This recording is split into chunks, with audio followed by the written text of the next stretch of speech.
Hello बच्चों, चलें शुरू करें पार्ट टू। और पार्ट टू में सबसे पहले डायरेक्ट आते हैं अपने टॉपिक पर, और टॉपिक है आसियान। चलें शुरू किया जाए भाई।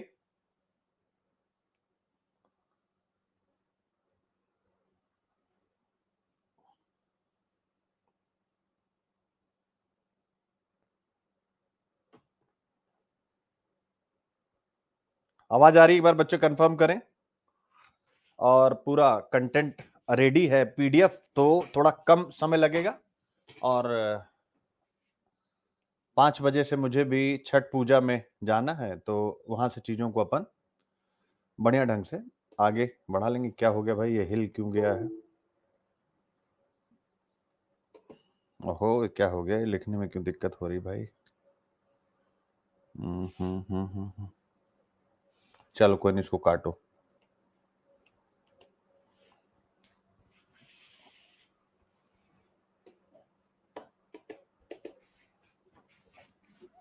आज बेटा इसी में थोड़ा सा टाइम लग गया। ये एक सेटिंग है, उस जो सेटिंग गड़बड़ हो जा रही बार बार,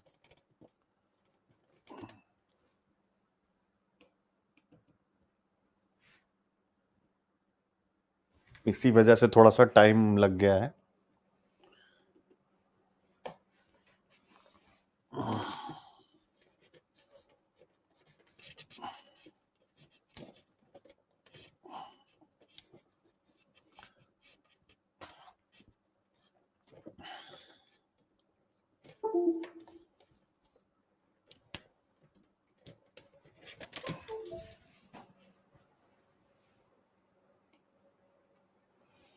चलिए, तो सबसे पहले आसियान वाले टॉपिक पे आते हैं, बातचीत करते हैं। और आंध्र प्रदेश ये चक्रवात वाला हो चुका बच्चों, और सारी चीजें हो चुकी हैं, और अब हम लोग आसियान वाले पर बातचीत करने जा रहे हैं। और मैं एक फ्री हैंड लेक्चर लेके और सारी चीजें, यानी आपका देखिए कंटेंट पूरा रेडी हो गया है। ये आपके सामने पूरा कंटेंट रेडी है। जो प्रश्न आपको दिया गया था सुबह, बंगाल की खाड़ी क्षेत्र में उष्णकटिबंधीय चक्रवातों के बार बार आने के कारण की व्याख्या कीजिए, और चक्रवात मोन्था के संदर्भ में उनके सामाजिक आर्थिक प्रभाव देख सकते हैं। आंसर आपका रेडी हो चुका है। ठीक है, बहुत बढ़िया ढंग से। तो यही कंटेंट होता है जो आप लोगों से हमेशा डिस्कस करता हूं। ठीक है, फिर उसके बाद वही इंग्लिश में, और इनका नामकरण प्रश्न जो दूसरा दिया गया था सुबह, तो उनका नामकरण और उनका आंसर भी देख सकते हैं। पूरा का पूरा तैयार हो गया, आंसर राइटिंग यही है। फिर इतना ही नहीं, प्रीलिम्साथॉन के क्वेश्चन आप जरा देख सकते हैं। With reference to tropical cyclones in Indian ocean region consider the following statement, यानी प्रीलिम्स का भी क्वेश्चन बन गया। इनमें से कौन सा ऑब्लिक से सही है आप देख सकते हैं। आंसर ए सही है। एक्सप्लेनेशन इसी प्रकार से दिया जाता है। ये पर डे का होता है, क्योंकि मैं सुबह लेक्चर ले देता हूं, तो इसकी अहमियत हमें समझ में नहीं आती। तो इसकी यही अहमियत है इस पीडीएफ की, कि आपको पर डे इतना प्रैक्टिस करने का मौका मिलता है। उसके बाद भी बच्चे कहते हैं कि सर हम टेस्ट सीरीज की प्रैक्टिस कहां से करें? इससे अच्छी प्रैक्टिस क्या हो सकती है? और प्रैक्टिस का मतलब ये नहीं होता कि आज आपने कितने क्वेश्चन सॉल्व किए। प्रैक्टिस का मतलब ये होता है मेरे प्यारे बच्चों, हमेशा याद रखिएगा, प्रैक्टिस का मतलब ये होता है कि आज आपने 2 क्वेश्चन सॉल्व किए बस, लेकिन आप उसकी जड़ तक पहुंच गए, उसके रूट तक पहुंच गए, और कल उसको रिवाइज कर रहे हैं। टेस्ट सीरीज का भी रिवीजन होता है। ऑनेस्टी से दिल पे हाथ रख के पूछे, कभी आप रिवाइज करते हैं टेस्ट सीरीज को? नहीं करते हैं। ठीक है, फिर आप देखिए, यानी कथन और कारण वाला क्वेश्चन भी आ गया। ये कोई भी पैटर्न तुम पकड़ो। फिर देखिए, यानी मैच्ड वाला, कितने भैया इसमें 1 2 3 4 में कौन कौन करेक्टली मैच्ड है, क्या चाहिए आपको, आप देख सकते हैं कंटेंट। और फिर वही सारी चीजें हिंदी में आपके सामने आ गई। आई होप आप समझ पा रहे होंगे। अब हम लोग बात करते हैं आसियान पर, जिसकी थोड़ी सी चर्चा मैं अपने शुरुआती लेक्चर में कर चुका हूं, अगर आप सबको याद हो। तो आप देख सकते हैं आज 3 से 4। सबसे पहले अगर आप द हिंदू का फ्रंट पेज देखते हैं, तो India ASEAN ties making study progress, यानी भारत आसियान संबंधों में लगातार प्रगति हो रही, प्रधानमंत्री महोदय ऐसा कह रहे हैं। और दूसरा, क्या मलेशिया में आसियान शिखर सम्मेलन क्षेत्रीय शांति ला सकता है? फॉर एग्जाम्पल म्यांमार हो गया, थाईलैंड हो गया, जहां पर थोड़ा सा अनरेस्ट चल रहा है। तीसरा, एशिया का सबसे युवा राष्ट्र पूर्वी तिमोर। युवा राष्ट्र का मतलब जो जल्द ही एक, मतलब अभी हाल ही में एक यूएन के द्वारा रिकॉग्नाइज किया गया एक स्वतंत्र राष्ट्र ईस्ट तिमोर। तो ईस्ट तिमोर के बारे में भी आपको पढ़ना है, प्रीलिम्स के लिए इंपॉर्टेंट हो जाता है। और फिर उसके बाद प्रधानमंत्री नरेंद्र मोदी ने वर्चुअल समिट को, यानी वर्चुअली इस समिट को संबोधित करते हुए, जैसे मैं वर्चुअल क्लास आपका ले रहा हूं, वैसे ही मोदी जी ने इस समिट को संबोधित करते हुए अपनी प्रतिबद्धता जताई। भाई हम डिजिटली जो हमसे योगदान हो सकेगा हम वो करेंगे, और खाद्य सुरक्षा पर भी आसियान के साथ मिलकर के काम करेंगे। तो ये आपके सामने पूरा मुद्दा हो जाता है, मुझे कुछ भी बताने की जरूरत नहीं है, आप इसको आराम से पढ़ लेंगे बच्चों।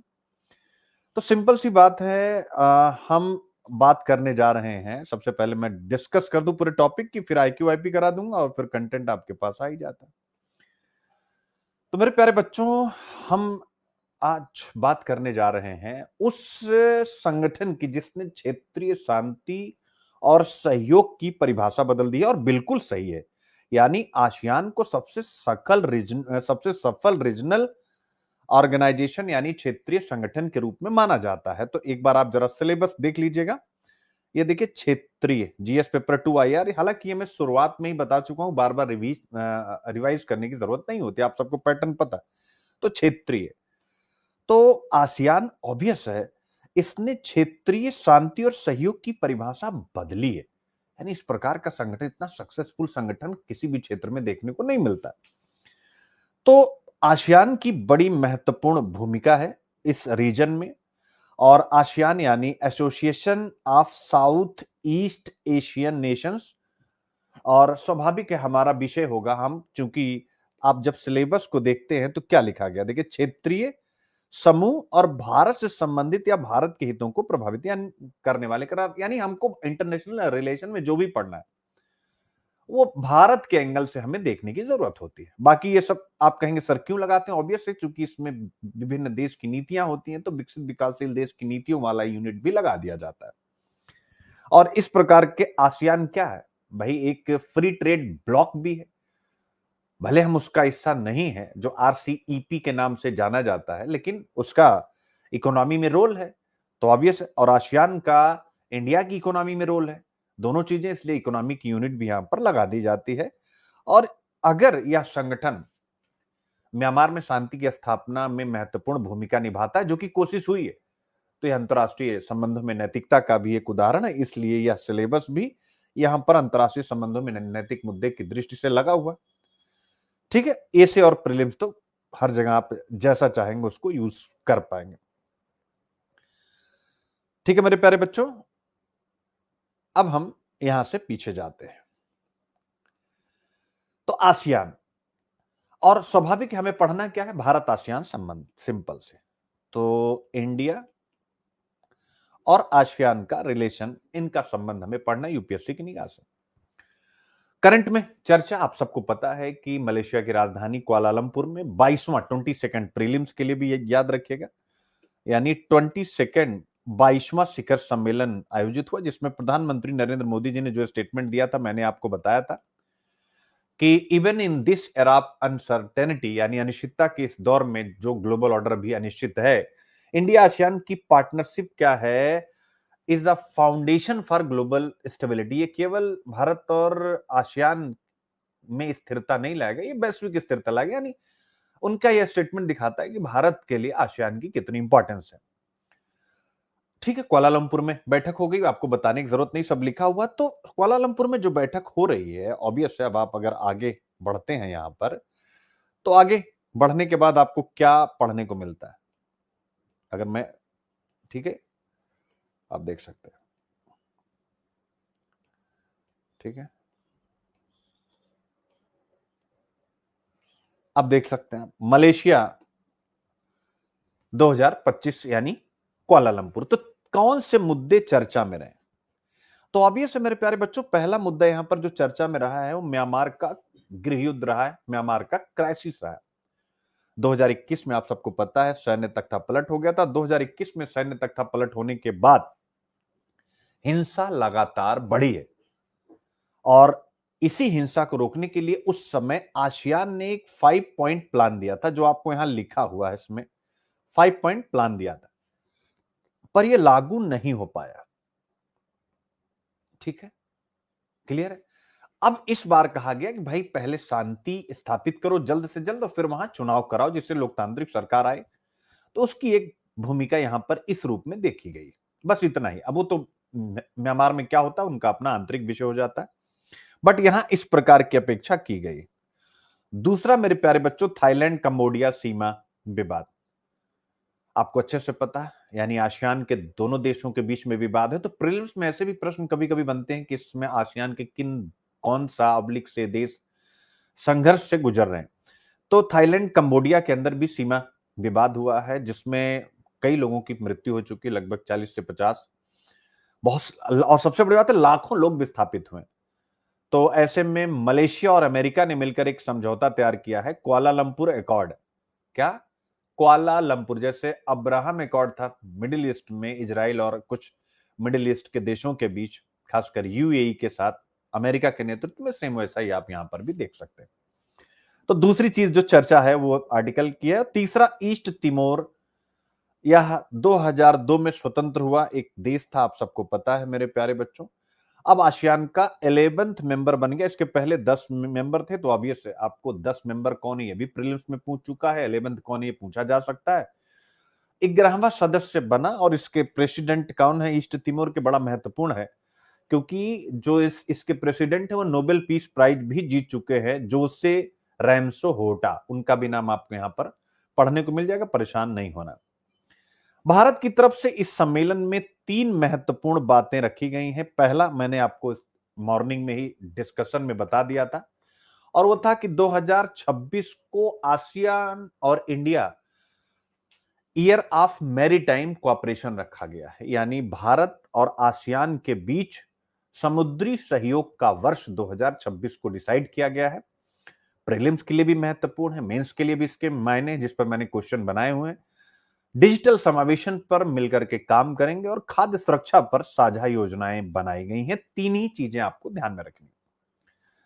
और जब आप एनालिसिस पढ़ेंगे तो उसमें जो महत्वपूर्ण बात आएगी कि भारत का आसियान से जो रिश्ता है अब, वो एक्ट ईस्ट पॉलिसी के तहत भारत की विदेश नीति के जुड़ा है। बट उससे भी आगे बढ़कर अब हमने 2026 का जो टारगेट रखा वो इस बात को प्रमाणित करता है कि हम शांति, समुद्री सुरक्षा और क्षेत्रीय स्थिरता की दिशा में अब और आगे बढ़ रहे हैं। 3 शब्द जो मैंने बोले वो नोट्स में दिए गए, आप उसको अच्छे से पढ़ लीजिएगा। और इस परिप्रेक्ष्य में यही कहा गया है कि 21वीं सदी भारत और आसियान की सदी बनती जा रही है। सिंपल सी बात है, यही चीज यहां पर मेरे प्यारे बच्चों डिस्कस है। और आप इसको जब डिटेल में पढ़ेंगे तो चीजें बहुत इजीली आपको समझ में आ जाएंगी, कहीं से आपको कुछ भी, ठीक है, परेशान होने की आवश्यकता नहीं है। ठीक है, तो अब एक बार ये कंटेंट क्या है एक बार आप देख सकते हैं, यानी परिचय और संदर्भ, इंग्लिश और हिंदी दोनों। किन किन एजेंडे पर यहां पर चर्चा हुई वो भी लिख दिया गया है। आसियान के बारे में सारी जानकारी फॉर प्रीलिम्स एकदम महत्वपूर्ण हो जाती है। फिर 2025 के शिखर सम्मेलन के मुद्दे, थाईलैंड कंबोडिया सीमा विवाद क्या है वो भी यहां डिटेल में है। ठीक है, फिर इसके बाद म्यांमार संकट पूरा आपको डिटेल में यहां दे दिया गया है। और फिर उसके बाद पूर्वी तिमोर का प्रवेश हो गया है। अब आपको मैप भी दे दिया गया, इसमें आप बढ़िया सी प्रैक्टिस कर लीजिएगा। फिर इसके बाद ऑब्वियस है पूर्वी तिमोर का मुद्दा। फिर बड़ा सवाल कि क्या आसियान शांति स्थापित कर सकता है। फिर इसके बाद एक कंपेयर भी कर दिया गया है यूरोपियन यूनियन, अफ्रीकन यूनियन और सार्क के बीच में, यहां पर आसियान के साथ कनेक्ट करते हुए आसियान के कुछ चैलेंजेस क्या क्या है वो भी दे दिया गया है, और क्या हम उन चैलेंजेस को दूर करने के लिए कदम उठा सकते हैं, और फिर एक बढ़िया सा निष्कर्ष। आई होप आप बहुत मस्त ढंग से इसको समझ पाए हैं। हर एक, अब वो एक अलग टॉपिक के रूप में करा दिया गया, भारत आसियान संबंध, साझेदारी और समृद्धि की समुद्री शताब्दी, यानी 2026 को हमने जो समुद्री शताब्दी वर्ष घोषित किया है तो वो क्या है और उसकी क्या इंपॉर्टेंस है वो भी यहां विस्तार से आपको दे दिया गया है मेरे बच्चों। ठीक है, फिर इसके बाद अगर आप आगे बढ़े और फिर इन पर मॉडल क्वेश्चन एंड आंसर आप देख सकते हैं, यानी मॉडल क्वेश्चन एंड आंसर जिसकी आप प्रैक्टिस बढ़िया से कर लेंगे। ठीक है बच्चों, अब इसके बाद हम आगे आते हैं, वैश्विक वित्तीय दिग्गज भारतीय बैंकों को खरीदने के लिए क्यों दौड़ रहे हैं और क्या दांव पर है, और विदेशी दावेदार भारतीय बैंकों से संपर्क में। तो ये मैंने आपको सुबह ही एक हिंट दिया था कि आजकल दुनिया की सबसे बड़ी वित्तीय कंपनियां भारत की बैंकों में हिस्सेदारी कर रही, और मैंने सुबह वाले लेक्चर में भी आपको जिक्र किया था कि जैसे फेडरल बैंक में ब्लैक स्टोन ने इन्वेस्ट किया है, एमिरेट्स का है फाइनेंशियल इंस्टीट्यूशन एनबीडी, उसने आरबीएल बैंक में किया है, एक जापान का है एसएमबीसी, उसने यस बैंक में किया है, ज्यूरिक इंश्योरेंस ने कोटक महिंद्रा में अब मतलब अच्छा खासा इन्वेस्टमेंट किया है। तो इसका मतलब कि जो वैश्विक जायंट हैं फाइनेंस के, वो इंडिया के बैंकिंग सेक्टर में इन्वेस्ट कर रहे हैं। तो सबसे बड़ी बात होती है, ये जो न्यूज है, ये आप देख सकते हैं, सारे नाम यहां लिखे हुए हैं। एक यूपीएससी के एस्पिरेंट को बस इतना ही, भैया क्यों और क्यों कर रहे हैं पहले ये जान लो, और अगर कर रहे हैं तो क्या कुछ चैलेंज है क्या। मैंने स्टार्टिंग में भी आपको जो बताया था वही सारी बातें हैं। तो क्यों, क्योंकि भारत का बैंकिंग सेक्टर अब दुनिया में सबसे बड़ा हो रहा है। क्या हो रहा है, भारत का बैंकिंग सेक्टर दुनिया में सबसे बड़ा हो रहा है, ऑब्वियस है, इसलिए जो है वो इन्वेस्ट कर रहे हैं, सिंपल सी बात है। सबसे तेजी के साथ इसकी ग्रोथ हो रही है, तो जहां पर ग्रोथ होती है इन्वेस्टमेंट वहीं पर होता है। आप इसको अपने घर परिवार के एग्जांपल से देख सकते हैं, जहां पर अगर आप आपके भाई बहनों में जो अच्छा करता है उसी को पढ़ने पढ़ाने का मौका घर परिवार की तरफ से दिया जाता है। तो भारत का बैंकिंग सेक्टर दुनिया में सबसे तेजी से बढ़ रहा है, नंबर वन। दूसरा, जो स्ट्रक्चरल मजबूती है, संरचनात्मक मजबूती, वो भी बड़ी अच्छी है। कैसे, जो बैलेंस शीट है वो अच्छी होती जा रही है, इंसॉल्वेंसी एंड बैंक्रप्सी कोड वगैरह ने उसमें बड़ी महत्वपूर्ण भूमिका निभाई, एनपीए वगैरह कम होता जा रहा है। इसके अलावा भारत की जो जीडीपी की ग्रोथ है वो 6.5% से ज्यादा है, विश्व के औसत से लगभग लगभग डबल है। 40 करोड़ लोग अब भी बैंकिंग से कनेक्ट नहीं है, तो एक ये मार्केट भी वो लोग आएंगे, इनको कनेक्ट करने की कोशिश करेंगे।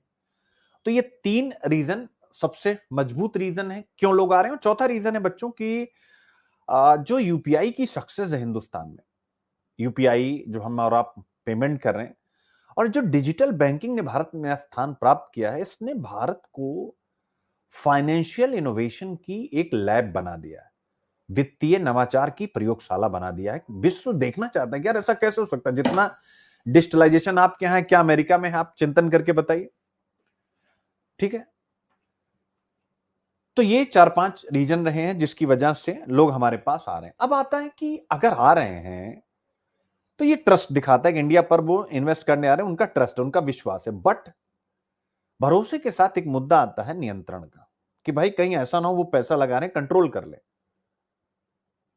यानी अगर विदेशी हिस्सेदारी इन बैंकों में बढ़ी तो जो डिसीजन होंगे स्वाभाविक रूप से वो विदेश से लिए जाएंगे भारत के बैंकिंग संदर्भ में।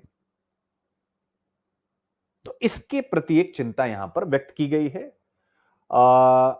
बट फिर उसके बाद जिक्र किया गया कि ठीक है ये एक चिंता है, लेकिन आरबीआई ने जो मैंने सुबह वाले सेशन में जो मैंने सुबह वाले सेशन में भी बच्चों जिक्र किया था, और सुबह वाले सेशन में मैंने क्या जिक्र किया था आपको पता है, कि आरबीआई ने दरवाजा खोला है पर धीरे धीरे, यानी फिट और प्रॉपर नियम है कैसे आप आएंगे, ऑनरशिप की लिमिट है, और देश के हिसाब से नियम कानून बनाए गए हैं।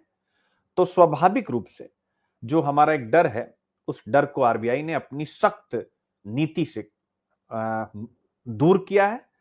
और भारत का लक्ष्य साफ है कि ग्लोबल मनी तो चाहिए लेकिन कंट्रोल इंडियन होगा, यानी निवेश विदेश से आए पर दिशा भारत तय करे। यही विषय आपको देखना है, प्रीलिम्स के लिए भी आपको देखना है। इकोनॉमी, भारतीय अर्थव्यवस्था में ये मोबिलाइजेशन ऑफ रिसोर्सेस का एक उदाहरण है। आपको जो है पहली चीज ये देखनी है कि यह इनोवेशन का उदाहरण है, और मोबिलाइजेशन ऑफ रिसोर्सेस का भी एक उदाहरण है, उदारीकरण का अर्थव्यवस्था पर प्रभाव का भी एक एग्जाम्पल है। ये गवर्नेंस तो आता ही आता है, तो अच्छा टॉपिक बन पड़ता है।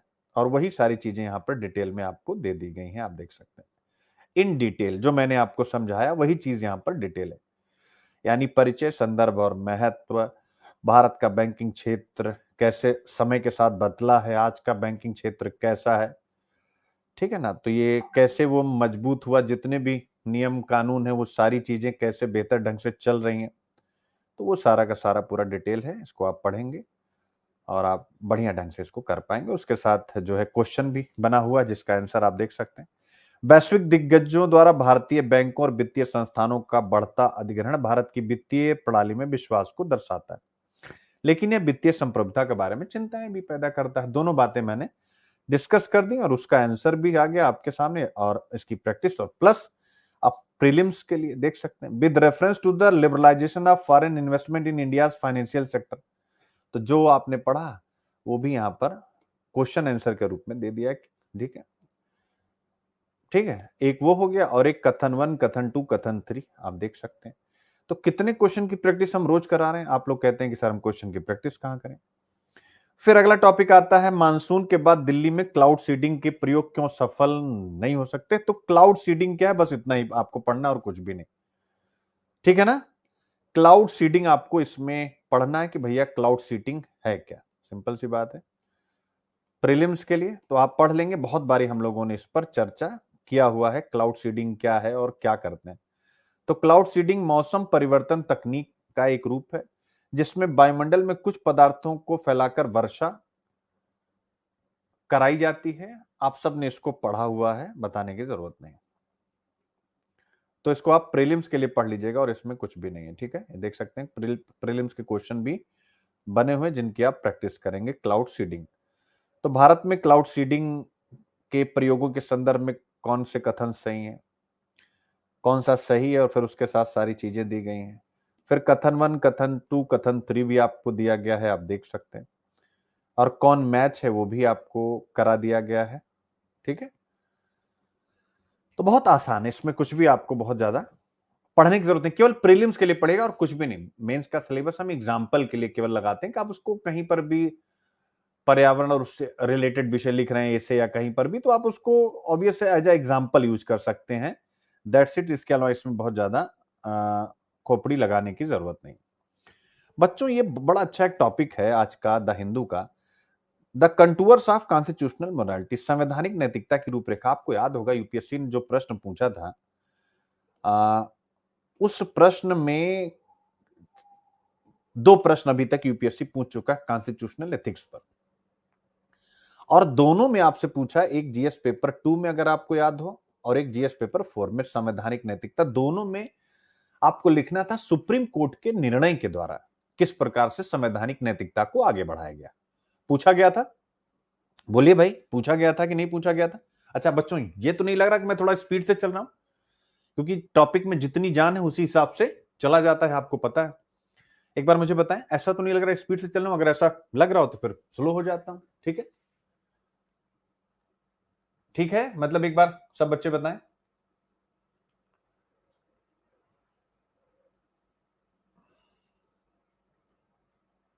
ठीक है, ठीक है बच्चों। तो कॉन्स्टिट्यूशनल एथिक्स सही चल रहा है, बिल्कुल, हाँ ऑब्वियस है। तो आपसे बहुत सारे केस पूछे गए थे आज बेटा, बस कुछ नहीं है, बस आप रट लो, सभी केसेस यहां आ गए हैं। यानी संवैधानिक नैतिकता की संरक्षा के लिए किस किस केस में सुप्रीम कोर्ट ने डिसीजन दिया, आप देख सकते हो। सबरीमाला 1 हो गया, नवजोत जौहर 2 हो गया, केशवानंद भारती 3 हो गया, Manohar Lal Sharma versus Union of India, आप देख सकते हैं। इनमें सुप्रीम कोर्ट ने संवैधानिक नैतिकता शब्द का प्रयोग किया है, खोजना नहीं है, आपको बस रट लेना है। और यह लेख बताता है कि संवैधानिक नैतिकता केवल एक नैतिक भाव नहीं बल्कि एक संवैधानिक सिद्धांत है, यानी केवल ऐच्छिक नहीं, ये संविधान का सिद्धांत है। संवैधानिक नैतिकता जो शासकों, नागरिकों और संस्थाओं तीनों को कैसे अपना आचरण करना चाहिए उसकी एक दिशा देता है। मेरे प्यारे बच्चों, हम सब जानते हैं कि जो कानून है वो हमारे व्यवहार को नियंत्रित करता है, यानी जो लॉ है वो हमारे व्यवहार को नियंत्रित करता है। लेकिन जो मोरालिटी है नैतिकता वो हमारी आत्मा को नियंत्रित करती है, यानी एक हमारे व्यवहार को और एक हमारे कंसाइंसियस को, आत्मा को नियंत्रित करता है। तो बाबा साहब ने कहा था जब संविधान बन रहा था अपनी स्पीच में संविधान सभा में कि संवैधानिक नैतिकता, उनका एक हूबहू वर्ड आपके सामने मैं कोट कर रहा हूं कि संवैधानिक नैतिकता कोई स्वाभाविक भावना नहीं होती, इसे विकसित करना पड़ता है। भाई आपको लोगों को सिखाना पड़ेगा, संस्थाओं को संवैधानिक नैतिकता पर काम करना पड़ेगा। यानी लोकतंत्र सिर्फ कानून बनाने से नहीं चलता, बल्कि उस कानून की भावना के अनुसार जब लोग जिए, कौन, जो भी संवैधानिक संस्थाएं हैं, जो लोग हैं, सिटीजन्स हैं, यानी उस भावना के अनुसार जब वो चलते हैं, तब संवैधानिक नैतिकता का संरक्षण होता है। अब आप सोचिए कि जब सामाजिक नैतिकता और संवैधानिक नैतिकता आपस में टकराती हैं तो कौन सही होता है? यानी सामाजिक नैतिकता का मतलब कि जो समाज या बहुमत सही मानता है, जैसे खाप पंचायत जो सही मानती है, ऑब्वियस वो सामाजिक नैतिकता। लेकिन संवैधानिक नैतिकता कहता है कि भाई खाप पंचायत के डिसीजन कोई कोर्ट के डिसीजन तो है नहीं। तो यही कहा जा रहा है कि जब सामाजिक नैतिकता यानी जो समाज या बहुमत में स्वीकारी जाती है और संवैधानिक नैतिकता जो संविधान कहता है आपस में टकराती हैं, तो कौन सही होता है? आप कहेंगे सर इस परिस्थिति में संविधान सही होता है। कौन सही होता है? संविधान सही होता है। इसीलिए यहां पर जो आर्टिकल में पूरा का जो डिस्कशन मैं बस बोल दे रहा हूं, इतना ही रट लेना और आपको मजा आएगा। कम से कम 4-5 केसेस एकदम सामने आ गए। इसीलिए सुप्रीम कोर्ट ने संवैधानिक नैतिकता को लेकर के कई बार कहा है। यानी जैसे यहां पर है ना, नवतेज सिंह जौहर केस 2018 में, अगर सुप्रीम कोर्ट ने कहा अगर समाज असहमत है तब भी संविधान गरिमा की रक्षा करेगा। यानी समाज और संवैधानिक नैतिकता में टकराहट होगी तो संविधान की नैतिकता को ही आगे बढ़ाया जाएगा। सबरीमाला 2019 में समानता को परंपरा से ऊपर माना गया। यानी इस डिसीजन के द्वारा जब समानता से मतलब समानता को परंपरा से ऊपर माना गया तो स्वाभाविक रूप से यह संवैधानिक नैतिकता का संरक्षण हुआ। तीसरा, मनोहर लाल शर्मा केस 2020 में यह कहा गया कि प्रधानमंत्री भी संवैधानिक आचरण के दायरे से बाहर नहीं है। तो जब यह कहा गया तो स्वाभाविक रूप से यही तो संवैधानिक नैतिकता को स्थापित करता है कि प्रधानमंत्री भी इसके दायरे से बाहर नहीं।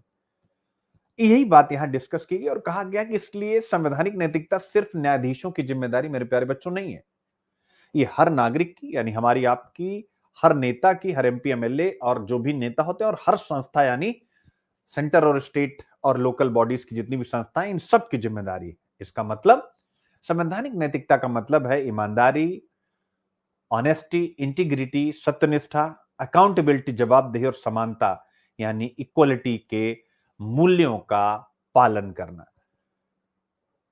अगर आप इन मूल्यों को खो देंगे, इस आर्टिकल में डिस्कस किया गया है, तो लोकतंत्र भीड़ का शासन बन जाएगा, संविधान का शासन वो नहीं रह जाएगा।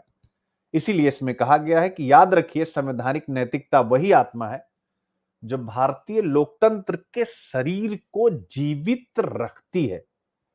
बस यही इतना डिस्कस किया गया। इतनी कहानी में से मोरल ऑफ द स्टोरी आपको केवल कितना उठाना है? बस आपको केवल और केवल केसेस उठा लेने हैं, दैट्स इट। बाकी सिलेबस पॉलिटी का भी, इथिक्स का लगा हुआ है मेरे प्यारे बच्चों, और पूरा मोरालिटी क्या होती है, लॉ क्या होता है, सब डिटेल में यहां पर दिया है। एंशियंट इंडिया का कॉन्टेक्स्ट, धर्म क्या है, मतलब हर एक चीज यहां पर डिटेल में आपको दिया गया। आप इसको पढ़ते जाएंगे और बहुत इजीली सीखते चले जाएंगे। ठीक है ना? क्लियर बच्चे? सारा केस विस्तार से यहां डिस्कस किया गया और फिर एक मॉडल क्वेश्चन आपके सामने होता है। भारतीय लोकतंत्र में संवैधानिक नैतिकता की भूमिका का विश्लेषण कीजिए। मैंने दोनों प्रश्नों को जोड़ करके एक प्रश्न बना दिया। यह विधि के शासन और सामाजिक न्याय को कैसे सुदृढ़ बनाता? हो गया, कहानी आपकी खत्म। फिर आता है हैनले। अब साइंस वाले पेपर में एक रिसर्च छपा था बच्चों हैनले के ऊपर।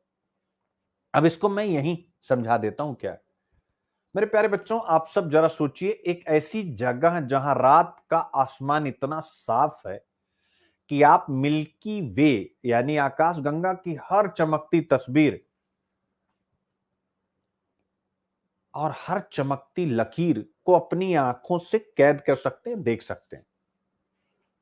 जहां शहरों का शोर नहीं है, ना ही बिजली की चमक है, बस तारे, शांति और ब्रह्मांड की अनंतता है। आप कहेंगे सर ये कौन सी जगह है, तो हमारे मोहल्ले में तो है नहीं। जी हाँ, हम कहेंगे आपके मोहल्ले में नहीं है, ये जो लद्दाख में बच्चे होंगे हम वो कह सकते कि उनके मोहल्ले में है। तो वह जगह हनले लद्दाख, उसी का यहां पर जिक्र किया गया है। और ये क्या है आप सबको प्रीलिम्स के लिए पता, भारत का पहला डार्क स्काई रिजर्व है कि नहीं बच्चों। आप कहेंगे सर ये डार्क स्काई रिजर्व क्या होता है। मेरे प्यारे बच्चों, एक ऐसा इलाका जहां प्रकाश प्रदूषण को, लाइट पोल्यूशन, हर चीज का पोल्यूशन होता है, को नियंत्रित किया गया है। यानी वहां पर प्रकाश प्रदूषण नहीं है। क्यों नियंत्रित किया गया है, जिससे कि वैज्ञानिक और आम लोग दोनों ही एस्ट्रोनॉमिकल ऑब्जर्वेशन कर सकें, यानी खगोलीय अध्ययन कर सकें। यहां पर इस क्षेत्र में, लद्दाख में, दुनिया के कुछ सबसे उन्नत टेलीस्कोप लगे हैं, जैसे हिमालयन चंद्र टेलीस्कोप HCT, और दूसरा है MACE टेलीस्कोप, यह बताया गया। ठीक है। और यहां पर एक कम्युनिटी रहती है, उसकी बड़ी चर्चा है इस समय, चांगपा समुदाय। बेटा रट लेना इसको, चांगपा समुदाय। प्रीलिम्स में ऐसे ही होता, पता चला पढ़ रहे हैं हैनले और उसमें चांगपा समुदाय की हल्की सी चर्चा हुई, प्रीलिम्स में पूछ लिया चांगपा समुदाय कहां कहां पाया जाता। तो स्थानीय चांगपा समुदाय ये इस समय इस क्षेत्र में बड़ी भूमिका निभा रहे हैं। वो एस्ट्रोनॉमिकल गाइड भी हैं। अगर आप वहां जाते हैं तो ऑब्वियस आपको गाइड की तरह वो हर चीज बताएंगे। और होम स्टे भी आपको कराते हैं, होम स्टे के मालिक भी होते हैं ये, और खगोलीय कहानीकार बन रहे हैं। यानी तारों की रक्षा से आजीविका का सृजन लद्दाख में, ये आप देख सकते हैं। ऑब्वियस ये टूरिज्म को भी बढ़ावा दे रहा है। तो ये सारी बातें हैं। और यहां पर यही कहा गया कि हनले सिर्फ आसमान देखने की जगह नहीं है, बल्कि हनले का ये जो मैंने पूरा बताया, वहां पर टूरिज्म वगैरह इसके कारण विकसित हो रहा है। तो हनले हमें यह बताता है कि जब हम प्रकृति की रक्षा करते हैं तो प्रकृति हमें नई अपॉर्चुनिटी देती है। वही यहां पर डिस्कस किया गया। ठीक है। तो ऑब्वियस GS1 ज्योग्राफी भी मैंने लगा दिया, टेक्नोलॉजी भी लगा दिया, क्योंकि मे भी हनले वगैरह पूछ ले। प्रकाश प्रदूषण तो संरक्षण भी लगा दिया, क्योंकि सिलेबस के साथ कनेक्ट है ही है, ये बताने की जरूरत नहीं। ठीक है ना। और फिर उसके बाद अब पूरा टॉपिक एकदम डिटेल से आप देख सकते हैं, यहां दिया हुआ है, आप उसको उठाएं और एंजॉय करें। ठीक है। हानले डार्क स्काई रिजर्व, परिचय, पृष्ठभूमि, डार्क स्काई रिजर्व क्या है, पूरे विश्व के उदाहरण, एक एक चीज यानी डिटेल में। और फिर उसके बाद एक क्वेश्चन भी है मेंस का, और मेन इंपॉर्टेंट मैंने कहा प्रीलिम्स देख सकते हैं, क्वेश्चन नंबर 1, क्वेश्चन नंबर 2। ठीक है। मजा आ गया। क्वेश्चन नंबर 3, अब देखिए आप, मजेदार है, एक एक चीज, वही हिंदी वही इंग्लिश। आयुष्यन ने पश्चिमी घाट को लाल झंडी क्यों दिखा दी है, यह भी एक बड़ा महत्वपूर्ण टॉपिक है मेरे प्यारे बच्चों। ठीक है ना, क्लियर है। क्यों दिखा दी है, जरा आप एक बार रीडिंग मारिए। आयुष्यन ने मेरे प्यारे बच्चों लाल झंडी दिखा दी है। चलिए पढ़िए।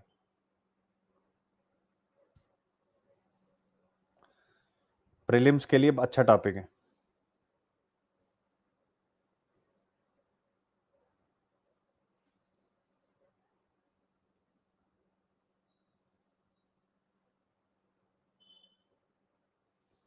PDF आप लोगों तक पहुंची गई होगी। ठीक है।